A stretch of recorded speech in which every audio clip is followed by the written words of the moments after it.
निकट भविष्य में ग्लोबल वार्मिंग के कारण समुद्र के स्तर में भारी वृद्धि हुई है और दुनिया भर के तटीय शहरों का सफाया हो गया है। वैश्विक अकाल के कारण अब खराब हो चुकी जलवायु के कारण लाखों लोग विस्थापित हो गए हैं। इसलिए सरकारें अधिक जनसंख्या से लड़ने के लिए लाइसेंसिंग गर्भधारण को लागू करती हैं। इसकी भरपाई के लिए वैज्ञानिक मेचा नामक रोबोटों की एक श्रृंखला बनाते हैं, जिन्हें जीवित रहने के लिए मनुष्यों की तरह उतने संसाधनों की आवश्यकता नहीं होती है। इन मेचाओं के आविष्कारक प्रोफेसर हॉबी हैं, जो एक सम्मेलन में एक महिला मेचा को अलग ले जाते हैं, जबकि वह बताते हैं कि रोबोट को क्षति या दर्द पर प्रतिक्रिया करने और मानव की तरह क्षति के कारण से बचने के लिए याद रखने के लिए प्रोग्राम किया जाता है। दुर्भाग्य से यह मानवीय भावनाओं की नकल नहीं करता है, जो अगले चरण में शौक लाता है, एक रोबोट बच्चा जिसे अपने माता पिता से प्यार करने के लिए प्रोग्राम किया गया है। यह मक्का उन जोड़ों के लिए विपणन किया जाएगा जो बच्चे के लिए तरस रहे हैं लेकिन प्रजनन के लिए लाइसेंस प्राप्त नहीं कर सकते हैं। प्रस्तुति के 20 महीने बाद हेनरी और उनकी पत्नी मोनिका अस्पताल में अपने बेटे मार्टिन से मिलने गए। मार्टिन को एक दुर्लभ बीमारी का पता चला और इलाज मिलने तक निलंबित एनिमेशन में रखा गया।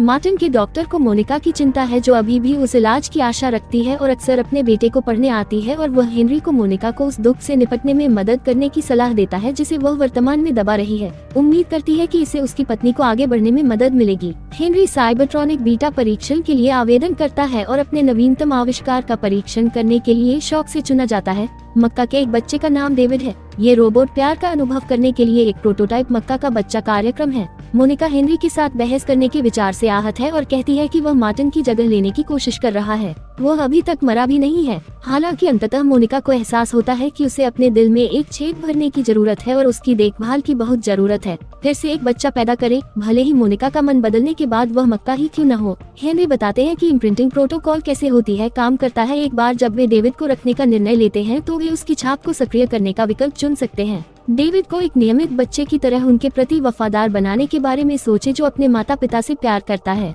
इम्प्रिंटिंग अपरिवर्तनीय है, जिसका अर्थ है कि यदि कोई जोड़ा कभी भी डेविड को वापस करने का फैसला करता है तो उसे हटा दिया जाएगा। इसलिए उनके लिए यह बहुत महत्वपूर्ण है कि जब तक वे आश्वस्त न हो जाएं, तब तक छाप न लगाएं। बाद में शाम को मोनिका और हेनरी ने डेविड को मार्टिन के पुराने कमरे में जाने की अनुमति दी। डेविड अपने माता पिता का साथ पाने और उन्हें खुश करने के लिए उत्सुक है, लेकिन ये याद रखने पर कि वह असली नहीं है। मोनिका घबरा जाती है और जब उसने उसे कपड़े पहनने के लिए कहा तो उसने दरवाजा बंद कर लिया। अगली सुबह डेविड शुद्ध जिज्ञासा के साथ मोनिका को नाश्ता बनाते हुए देखता है। मोनिका उसे नजरअंदाज करने की कितनी भी कोशिश करे, फिर भी वह उसे सारा दिन काम करते हुए देखता रहता है। जब वह बहुत निराश हो जाती है तो मोनिका डेविड को कोठरी में बंद कर देती है। कुछ क्षण बाद मोनिका दोषी महसूस करती है और डेविड को ये कहकर माफ कर देती है कि वे लुका छिपी खेल रहे हैं। इससे डेविड को बाथरूम में मोनिका को आश्चर्य होता है, जबकि वही सोचकर खुद को राहत दे रही होती है कि वह वहाँ छिपी हुई है। रात के खाने के दौरान डेविड अपने माता पिता को खाते हुए देखता है और वह इससे इतना मोहित हो जाता है कि वह हेनरी की नकल करने के लिए एक खाली गिलास से पीने का नाटक करता है और फिर मोनिका के पास्ता खाने के तरीके की नकल करता है।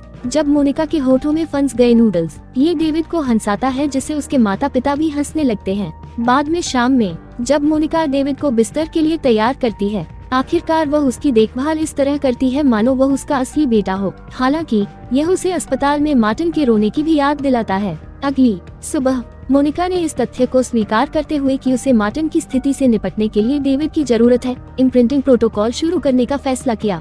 जब वह डेविड के प्यार को जगाने वाले कोड को कहना समाप्त कर लेती है तो लड़के का चेहरा नर्म हो जाता है और पहली बार वह मोनिका को मम्मी कहता है। इससे मोनिका पहले से ही उससे और अधिक जुड़ जाती है, खासकर जब वह उसे गले लगाता है। क्या आज रात मोनिका हेनरी के साथ एक कार्यक्रम में भाग लेने के लिए खुशी खुशी तैयार हो रही है। हालांकि हेनरी को इस बात की चिंता है कि मोनिका को डेविड से स्नेह है और वह उसे याद दिलाती है कि वह एक मक्का है, लेकिन मोनिका डेविड को एक उपहार के रूप में देखती है। जब डेविड अलविदा कहने आता है, माता पिता को कुछ गंध महसूस हुई और उन्हें एहसास हुआ कि उसने मोनिका का महंगा परफ्यूम इस्तेमाल कर लिया है। मामले को और भी बदतर बनाने के लिए डेविड ने मोनिका से पूछा कि वह किसी दिन मर जाएगी। मोनिका ने पुष्टि की कि वह ऐसा करेगी, लेकिन वह नहीं चाहती कि डेविड अकेला रहे। इसलिए मोनिका टेडी नाम का एक पुराना रोबोटिक भालू लेती है जो मार्टिन्स हुआ करता था और इसे डेविड को उपहार में देती है ताकि जब वे दूर हों तो वह उनका साथ दे सके। कुछ समय बाद डेविड मोनिका को दिखाता है कि वह खुद को स्पीकर में बदलकर उसके टेलीफोन से ऑडियो रिले कर सकता है। कॉल हेनरी की ओर से आती है, जो डेविड के स्पीकर मोड के कारण मोनिका को नहीं सुन सकता है। बहुत डांटने के बाद आखिरकार डेविड ने उसे फोन दिया और मोनिका को एक बड़ी खबर मिली। कुछ दिनों बाद मोनिका मार्टिन के साथ घर आती है, जो अपनी निलंबित नींद से जाग गया है और अपनी दुर्लभ बीमारी से ठीक हो गया है। जैसे जैसे दिन बीतते हैं, मार्टिन डेविड के साथ एक खिलौने की तरह व्यवहार करता है, उससे उसके लिए चीजें तोड़ने के लिए कहता है और उसके चेहरे पर हाथ फेरते हुए सवाल करता है कि वह कैसे बना है। जब उससे पहली बात पूछी गई तो उसे याद आया कि डेविड एक पक्षी का चित्र बनाता है जिसके पंख पूंछ से बाहर निकले हुए हैं। एक दोपहर मार्टिन ने मोनिका से उसे पिनोचियो पढ़कर सुनाने के लिए कहा और डेविड ने गुप्त रूप से उम्मीद की कि वह कहानी से डेविड को चिढ़ाएगा। हालांकि डेविड एक कठपुतली के असली लड़के में बदलने के विचार से रोमांचित है। दोपहर के भोजन के दौरान मार्टिन डेविड को खाने की प्रतियोगिता में चिढ़ाता है। मोनिका और हेनरी यह जानकर घबरा गए कि अब डेविड को तोड़ सकता है, लेकिन लड़के उनकी चेतावनियों को नहीं सुनते और खाना खाते रहते हैं। अंत में डेविड रुक जाता है। उसके चेहरे की एक तरफ सैनिक सभी को डरा रहे होते हैं। बाद में डेविड मरम्मत के लिए ले गया जबकि मोनिका ने उसका हाथ पकड़ लिया। हालांकि उसे यह कहते हुए सुना कि इसे दर्द नहीं होता, वह घबरा जाती है। अपनी माँ को डेविड के बारे में इतनी चिंता करते देखकर मार्टिन को ईर्ष्या होने लगती है। इसलिए जब वे घर जाते हैं तो वह डेविड को चुपके से मोनिका के बाल काटने के लिए प्रेरित करता है जब वह सो रही होती है और उससे कहती है कि वह इसके लिए उससे प्यार करेगी। सबसे पहले डेविड ने मना कर दिया, लेकिन मार्टिन ने उसे तब तक हेरफेर किया जब तक वह सहमत नहीं हो गया। फिर डेविड कैंची से मोनिका के बाल काटने के लिए माता पिता के शयन कक्ष में जाता है, लेकिन उसी क्षण मोनिका मुड़ती है और ब्लेड से लगभग घायल हो जाती है। जब मोनिका चिल्लाती है तो हेनरी जाग जाता है और वह गुस्से में डेविड को हिलाता है और जानना चाहता है कि उसने ऐसा क्यों किया, जब तक कि मोनिका के कुछ बाल फर्श पर गिर नहीं जाते। और कुछ समय बाद टेडी उसे ढूंढ लेता है जब वे मार्टिन की जन्मदिन की पार्टी के लिए चीजें तैयार कर रहे होते हैं। हेनरी मोनिका को ये समझाने की कोशिश करता है कि डेविड अब जोखिम के लायक नहीं है, लेकिन मोनिका ये कहकर डेविड का बचाव करती है कि वह सिर्फ एक बच्चा है जो गलतियां कर रहा है। पार्टी के दौरान मार्टिन के दोस्तों ने डेविड को उसकी कृत्रिम त्वचा पर प्रहार करना और चाकू का उपयोग करके उसे दर्द की कमी का परीक्षण करना सिखाया। इससे डेविड की रक्षा प्रोग्रामिंग शुरू हो जाती है, जिससे वह मार्टिन के पीछे छिप जाता है क्योंकि वह एकमात्र इंसान है जिसके साथ वह सुरक्षित महसूस करता है। वह भी पीछे हटने लगता है, लेकिन वह बहुत आगे बढ़ जाता है और गलती से मार्टिन को पूल के नीचे खींच लेता है। वयस्क तुरंत मार्टिन को सीपीआर देने के लिए पानी से बाहर निकालने आते हैं, जबकि डेविड केवल पूल से ही देख सकता है क्योंकि वह पीछे और अकेला रह गया है। इस घटना के बाद मोनिका डेविड से थक जाती है, लेकिन उसे डेविड द्वारा उसके लिए लिखे गए सुंदर पत्र भी मिलते हैं, जिससे वह ये सोचकर परेशान हो जाती है कि वह उसके बारे में कैसा महसूस करती है। अंत में उसने फैसला किया कि उसके पास कोई विकल्प नहीं है और उसने डेविड से कहा कि वे टेडी के साथ यात्रा पर जाएंगे और डेविड खुश है क्योंकि उसे लगता है कि वह अपनी माँ के साथ दिन बिता रहा है। अगले दिन मोनिका रोती है जब वह डेविड को नष्ट करने के लिए साइबरट्रॉनिक की ओर जाती है। अंत में अपराध बोध इतना बढ़ जाता है कि वह अपनी योजना बदल देती है और कार को जंगल में ले जाती है, जहां डेविड बिना किसी संदेह की पिकनिक मैट बिछाता है। मोनिका तुरंत उसे रोकती है और अंत में उससे कहती है कि उसे हमेशा के लिए उसे छोड़ना होगा। डेविड बेग्स तबाह हो गया और उसने जो कुछ भी किया उसके लिए माफी मांगी। वह ये भी सोचता है कि अगर वह पिनोचियो जैसा असली लड़का बन गया तो क्या उसे परिवार में वापस स्वीकार किया जाएगा। मोनिका उसकी कृपा के आगे झुकती नहीं है और जाने से पहले वह डेविड को कुछ पैसे देती है और उससे कहती है कि वह किसी के भी द्वारा पकड़ा न जाए, खासकर साइबरट्रॉनिक्स के द्वारा। डेविड ने उसे पकड़ लिया और उसे जाने नहीं देना चाहता, इसलिए मोनिका को उन दोनों को आश्चर्यचकित करते हुए उसे दूर धकेलना पड़ा। फिर वह माफी मांगती है और डेविड को दूर से कार देखने के लिए छोड़कर चली जाती है। इस बीच रॉस शहर में जो नाम का एक मेचा अपने ग्राहक के साथ रात बिताने से पहले उसे भावनात्मक रूप से सांत्वना दे रहा है, जो बाद में उसका काम है। जो अपने अगले ग्राहक से मिलने के लिए शहर से गुजरता है। उस होटल का मालिक जो से उसका ऑपरेटिंग लाइसेंस बैज मानता है, क्योंकि एक एंटी रोबोट समूह जिसे फ्लैश फेयर के नाम से जाना जाता है आवारा मेज की तलाश कर रहा है जो शहर में है। फिर जो जाने से पहले अपने बालों का रंग बदल लेता है। अपने ग्राहक के कमरे में जब वह बिस्तर पर बैठता है तो वह ये देखकर हैरान हो जाता है कि बिस्तर खून से गीला है और यह ठंडा है। यह उस समय मृत हो गया है जब एक आदमी कमरे में आता है और पुष्टि करता है कि उसने ही महिला की हत्या की है। जो रियो को एहसास होता है कि उसे तैयार कर लिया गया है और वह तुरंत एक गली में छिपने के लिए भाग जाता है, जहां वह अपने ऑपरेटिंग लाइसेंस बैज को हटाने के लिए एक छोटे ब्लेड का उपयोग करता है ताकि उसका पता न लगाया जा सके। जंगल में डेविड टेडी से कहता है कि वह पिनोचियो से नीली परी को ढूंढना चाहता है, इसलिए वह उसे एक असली लड़के में बदल देगी। अचानक एक कचरा ट्रक स्क्रैप भागों को डंप करने के लिए गुजरता है और खुद को ठीक करने के लिए कचरे को खोजने के लिए ढेर सारे छोड़े गए मेचा दिखाई देते हैं। जैसे कि डेविड जो देख रहा है उस पर विश्वास किए बिना देखता है। जो भी दिखाई देता है और उसके पीछे एक चंद्रमा के आकार का विमान आ रहा है। ये पता चला कि यह मांस मेला समूह है और जब उनका शिकार किया जाता है तो मेघ तुरंत डर के मारे भागना शुरू कर देते हैं। ये समूह अपने रोबोट विरोधी अभियान को साबित करने के लिए मेचाओं का अपहरण करता है और एक शो में उन्हें नष्ट कर देता है। वे मेचाओं का पीछा करने के लिए अपने विमान पर एक स्कैन का उपयोग करते हैं। लेकिन उनमें से एक झुंड जंगल में मोटरसाइकिलों की सवारी करते हुए भी दिखाई देता है, जो जंगल के माध्यम से मेचाओं का पीछा करना शुरू करते हैं। अंततः एक छोटे शहर में प्रवेश करते हैं। ये लोग रोबोटों को फंसाने के लिए चुंबकीय डिस्क चलाते हैं और दुर्भाग्य से कुछ सदस्यों को पकड़ लिया जाता है। लेकिन डेविड और टेडी कुछ सदस्यों का पीछा करते हुए एक परित्यक्त झोपड़ी में जाने में कामयाब रहे और एक नानी मक्का से मिले जो उसकी देखभाल करने की पेशकश करती है। दुर्भाग्य से मोटर अभी भी कुटिया ढूंढ रही है और उन सभी को पकड़ने के लिए दीवार को तोड़ रही है, जबकि विमान जो को पिंजरे में उठा लेता है। संघर्ष में डेविड टेडी को पकड़ने की कोशिश करता है, लेकिन वह गिर जाता है। कम से कम शाखाओं का एक गुच्छा उसके गिरने को तोड़ता है, इसलिए वह जल्दी से ठीक हो जाता है और विमान का पीछा करता है। बाद में देह मेला शो में टेडी को कर्मचारियों द्वारा उठाया जाता है और स्टेडियम में लॉस्ट एंड फाउंड में फेंक दिया जाता है। जयकार करने वाली भीड़ पुरानी और परित्यक्त है। मेचा तोपों के अंदर धकेले जाने और आग में झोंके जाने से नष्ट होते रहते हैं। भयभीत डेविड ने जो का हाथ पकड़ लिया, जो स्पर्श से आश्चर्यचकित हो गया। इस बीच टेडी लॉस्ट एंड फाउंड से बाहर निकलने में सफल हो जाता है और डेविड को एक पिंजरे में पाता है। उसी समय एक छोटी लड़की टेडी को उठाती है और डेविड को देखकर सोचती है कि वह एक असली लड़का है। फिर लड़की अपने पिता के पास जाती है, जो शो के प्रोग्रामरों में से एक है, और वह आदमी यह सुनकर परेशान हो जाता है कि मेचाओं में एक लड़का भी है। पिंजरे पर वापस डेविड अन्य मेचाओं से सीखता है कि मनुष्य श्रेष्ठता बनाए रखने के लिए उन्हें काट रहे हैं। फिर लड़की के पिता डेविड के पास जाते हैं और एक पोर्टेबल एक्सरे का उपयोग करके ये सुनिश्चित करते हैं कि डेविड एक रोबोट है। पिता डेविड की उन्नत प्रणाली से हैरान और मोहित है, लेकिन शो चलाने वाला खुश नहीं है और एक बहस शुरू हो जाती है, जबकि डेविड खेल के दौरान नानी मेचा को एसिड में डूबा हुआ देखता है। शो रनर प्रोग्रामर के इस स्पष्टीकरण को नजरअंदाज करते हुए कि डेविड कितना मूल्यवान है, डेविड को शो में लाने पर जोर देता है। फिर शो रनर डेविड को ले जाता है और चूंकि उसने सुरक्षा के लिए जो का हाथ पकड़ रखा है, इसलिए दोनों को मैदान में खींच लिया जाता है और एसिड जाल में डाल दिया जाता है। क्योंकि शो रनर प्रो भीड़ के सामने डेविड नहीं है, वह इस बात पर भी जोर देता है कि कैसे मक्का का बच्चा मानव आबादी का अपमान करता है। हालांकि भीड़ चुप हो गई, क्योंकि उन्हें शो में बच्चों को देखने की आदत नहीं है और अब वे विवादित महसूस कर रहे हैं। अचानक एसिड डेविड के कंधों पर गिरता है, जिससे वह चीखने चिल्लाने लगता है और डर जाता है। इससे भीड़ को यकीन हो गया कि डेविड एक असली बच्चा है और वे इतने भयभीत हो गए कि उन्होंने शो चलाने वाले पर चीजें फेंकना शुरू कर दिया। जबकि लड़की के पिता ने दंगा शुरू होने से ठीक पहले गार्ड को डेविड और जो को मुक्त करने का आदेश दिया, जिससे दोनों सुरक्षित रूप से भाग निकले। हॉब्स के कार्यालय में डेविड के बड़े होने की कई तस्वीरें हैं और यह पता चला है कि उन्हें हॉब्स के दिवंगत बेटे के बाद डिजाइन किया गया था। एक टीम ये रिपोर्ट करने के लिए पहुंची कि डेविड को देह मेले में देखा गया था। वे आश्वस्त शौक में है कि मेचा जंगल में वापस ठीक है। डेविड और टेडी तब होता है जब वे अचानक चंद्रमा को देखते हैं और सोचते हैं कि यह मास FERS विमान है। अगर वे एक अलग मार्ग लेते हैं तो रुके, और डेविड जो के साथ साझा करते हैं नीले मेरी को खोजने की इच्छा रखते हैं, जो कहते हैं कि ज्यादातर महिलाएं रूस शहर में पाई जा सकती हैं, और वे वहां एक साथ जाने के लिए सहमत हुए।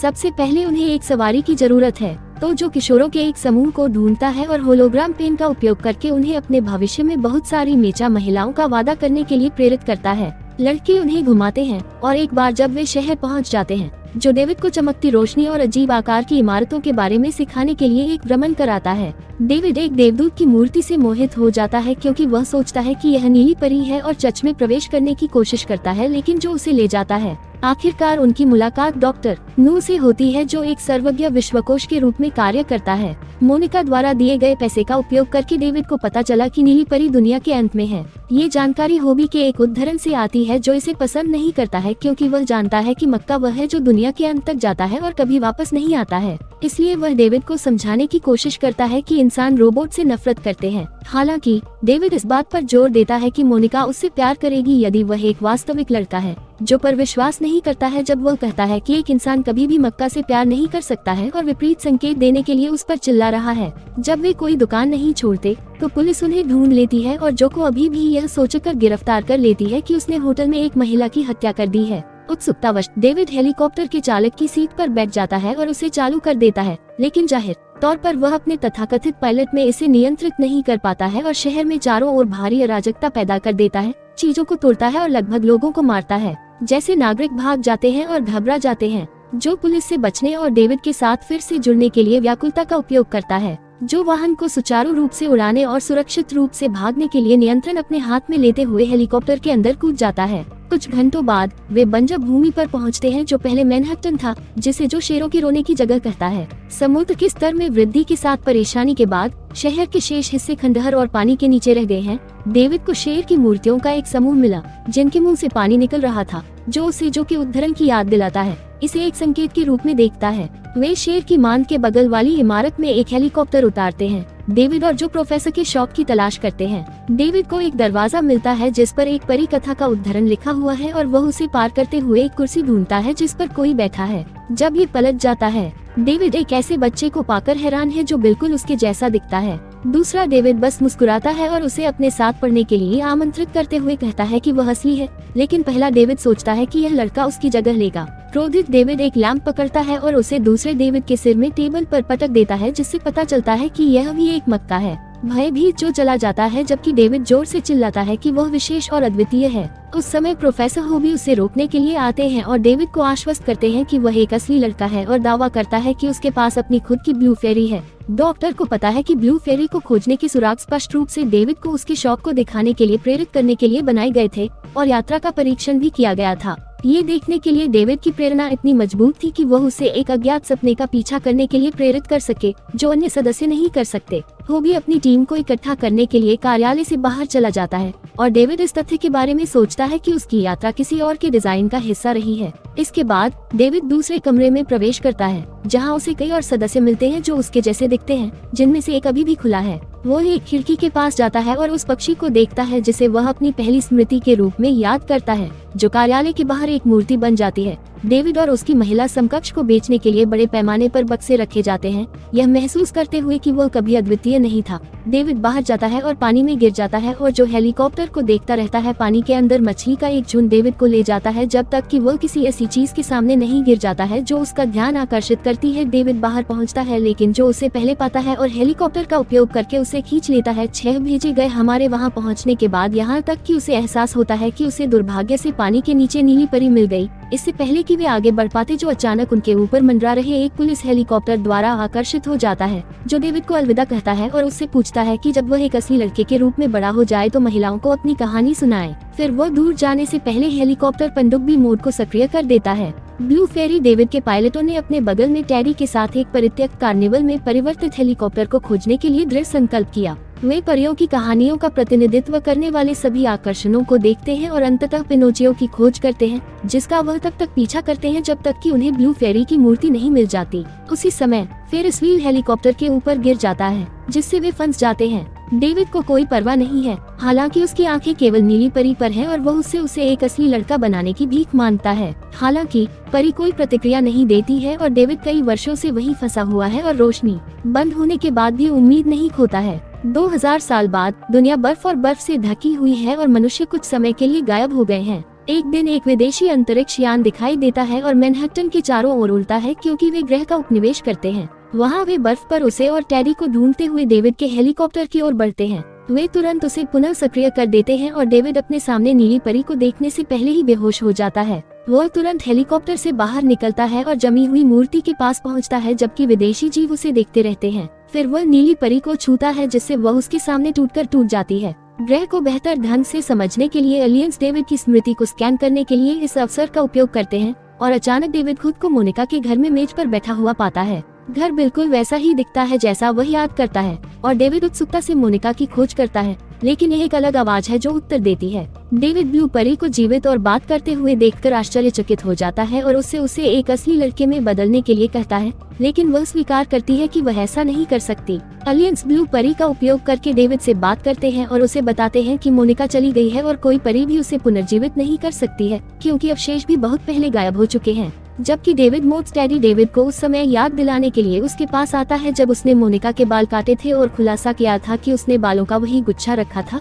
जिसका अर्थ है कि एलियंस अब उसे मां के रूप में वापस ला सकते हैं। डेविड अपने पुराने बेडरूम में जाता है और अंत में अपने दोस्त जो को याद करता है। टेडी स्वयं मरम्मत करता है। उस क्षण उन्हें दरवाजे पर एक आकृति दिखाई देती है और सोचते हैं कि यह मोनिका है, लेकिन वास्तव में यह एक एलियन है जो मनुष्यों पर मोहित होने की बात कबूल करता है। वह जैविक निशानों का क्लोन बनाकर उनका उपयोग करके मानवता को वापस लाना चाहता है, लेकिन दुर्भाग्य से उनके सभी प्रयास अब तक विफल रहे हैं क्योंकि क्लोन केवल एक दिन के लिए ही जीवित रहते हैं। ऐसा तब भी होगा जब वे मोनिका को वापस लाएंगे। डेविड को अब भी उम्मीद है कि मोनिका भी उनकी तरह खास होगी और हमेशा के लिए जीवित रहेगी जैसे वह हेलीकॉप्टर में फंसने के दौरान जीवित रही। तो वह उसकी तलाश में लग जाता है। वह उसे अपने शयन कक्ष में पाता है और उसके चेहरे से बाल झाड़ते हुए रोने लगता है। उसी समय मोनिका उठती है और गर्मजोशी भरी मुस्कान के साथ डेविड का स्वागत करती है। अब इस एक दिन के लिए डेविड और मोनिका कुछ समय साथ बिता सकते हैं। डेविड खुशी से मोनिका को अपनी यात्रा की पेंटिंग दिखाता है। वे लुका छिपी खेलते हैं और वे इसे अपने जन्मदिन पर भी बेचते हैं। जब बाहर की रोशनी कम हो जाती है तो डेविड मोनिका को बिस्तर पर लिटा देता है। उसे चिंता होती है कि वह जाग नहीं जाएगी। अचानक मोनिका उसे बताती है कि वह उससे प्यार करती है, जिससे डेविड मुस्कुराता है और दुख और खुशी का मिश्रण होता है। फिर वह अपने जीवन में पहली बार अपने सपनों तक पहुंचने के लिए उसके बगल में सोने का फैसला करता है। देखने के लिए धन्यवाद।